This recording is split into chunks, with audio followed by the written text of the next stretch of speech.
ये कहानी है भारत और ऑस्ट्रेलिया के बीच खेले जा रहे उस मैच की जब बंगाल टाइगर दादा सौरभ गांगुली को आउट कर ऑस्ट्रेलिया के घमंडी गेंदबाज ब्रेड विलियम्स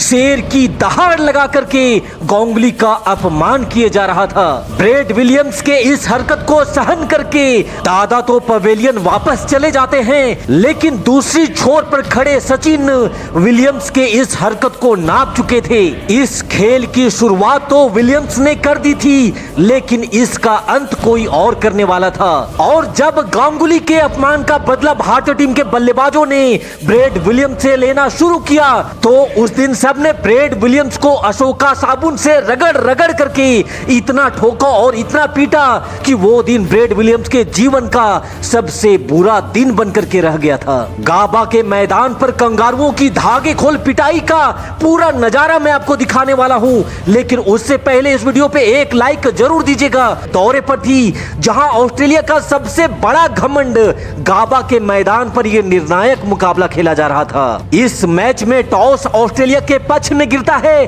और भारत को पहले बैटिंग करने की चुनौती देता है। मास्टर ब्लास्टर सचिन तेंदुलकर के साथ सौरभ गांगुली भारतीय पारी की शुरुआत करते हैं, जहां ब्रेड विलियम्स के पहले ही गेंद पर सचिन आउट होने से बाल बाल बचते हैं, लेकिन दादा ने कंगारुओं पर काउंटर अटैक करते हुए अपने हाथ खोलने शुरू कर दिए थे। गांगुली का मकसद साफ था, अगर हमें बड़े लक्ष्य तक पहुंचना है तो रणनीति अटैकिंग रखनी पड़ेगी, और इसी इरादे के साथ दादा ने अपने बाजुओं का दम दिखाते हुए एक जबरदस्त छक्का जड़ अपने मंसूबों को साफ कर दिया था। दादा के इस आक्रामक रूप को देखकर ऑस्ट्रेलियाई कप्तान ने फौरन अपने सबसे बड़े हथियार ब्रेटली को बॉलिंग अटैक पर बुलाया, लेकिन दादा ने ब्रेटली का स्वागत भी गोली की रफ्तार से गेंद को सीमा रेखा के बाहर भेज 4 रनों के साथ किया। लेकिन फिर ब्रेड विलियम्स की तेज बाउंस से बचने के प्रयास में गेंद बल्ले से लगकर हवा में उठ जाती है और फिर तो आसान कैच लेकर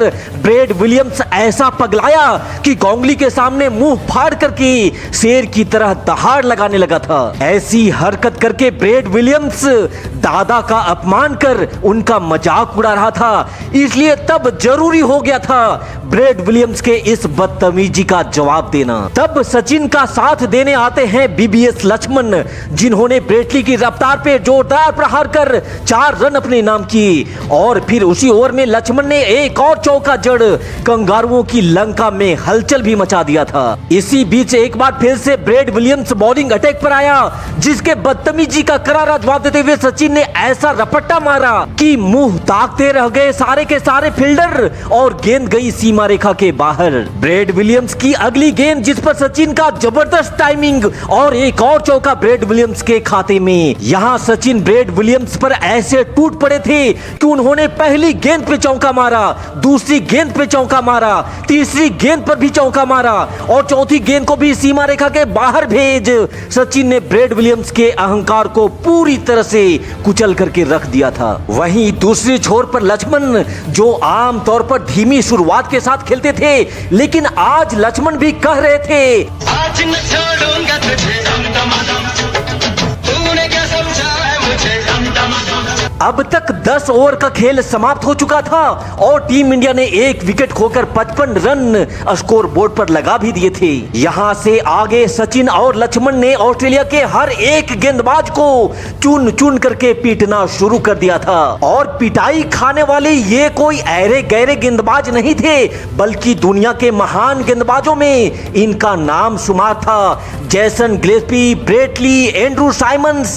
माइकल क्लार्क, इयान हार्वे, सब के सब यहाँ धोए जा रहे थे, और सबसे ज्यादा प्यार तो ब्रेड विलियम्स पे बरसाया जा रहा था। यहाँ सचिन और लक्ष्मण दोनों बल्लेबाज अपना अपना अर्धशतक भी पूरा कर चुके थे, और सचिन तो 86 रन बना करके अपने शतक के पास खड़े थे, लेकिन तभी दुर्भाग्य से एंड्रू साइमंस की गेंद पर सचिन कॉट एंड बोल्ड हो जाते हैं और 147 रन पे यहाँ भारत को दूसरा झटका लग जाता है। लेकिन जाने से पहले पहले सचिन ने भारत के लिए एक मजबूत स्तंभ भी खड़ा कर दिया था, जिसका फायदा यहाँ लक्ष्मण के साथ द्रविड़ उठाने लगे थे। यहाँ एक तरफ जहाँ राहुल द्रविड़ ने 64 बॉल पे 74 रनों की बेहतरीन पारी खेली, वहीं बीबीएस लक्ष्मण ने अपना शतक पूरा करते हुए 103 रन बना डाले, जिसके दम पर भारत ने निर्धारित 50 ओवर में 304 रनों का टारगेट ऑस्ट्रेलिया के सामने रख दिया था। लेकिन सामने ऑस्ट्रेलिया की मजबूत पावर हाउस वाली बैटिंग लाइनअप थी,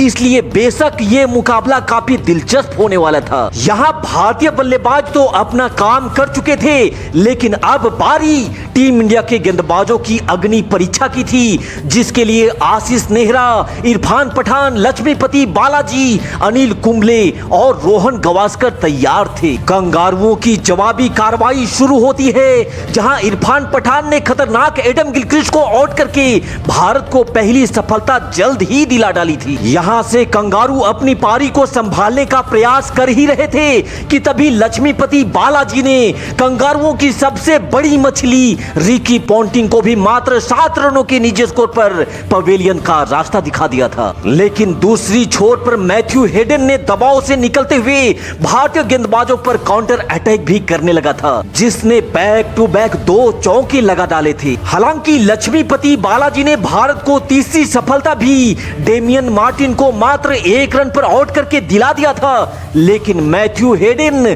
कंगारुओं के लिए ढाल बन करके खड़ा हो गया था, जिसने ना सिर्फ ऑस्ट्रेलिया की लड़खड़ाती पारी को संभाला, बल्कि बैक टू बैक बाउंड्री की झड़ी भी लगाना शुरू कर दिया था। हालांकि एक छोर से ऑस्ट्रेलिया थोड़े थोड़े अंतराल पर अपना विकेट खोते जा रही थी और एंड्रू साइमंस को भी महज 20 के स्कोर पर पवेलियन वापस भेज दिया गया था। लेकिन मैथ्यू हेडन अकेला ही ऑस्ट्रेलिया के लिए वन मैन आर्मी की तरह लड़े जा रहा था। पर गुरु कहते हैं ना कि ना तो एक हाथ से ताली बजती है और ना ही अकेला चना भाड़ फोड़ सकता है। मैथ्यू हेडन ने अपने टीम के लिए 109 रन जरूर बनाए, पर अंततः इरफान पठान ने हेडन को आउट करके ऑस्ट्रेलिया की नैया ही डुबा डाली। भारतीय टीम के गेंदबाजों ने घातक गेंदबाजी करते हुए ऑस्ट्रेलिया की पूरी पारी को महज 284 रनों पर ही समेटते हुए कंगारुओं को उनके घर में घुसकर हार के मजे चखा दिए थे। तो ऑस्ट्रेलिया के खिलाफ भारत के इस विजयी फतह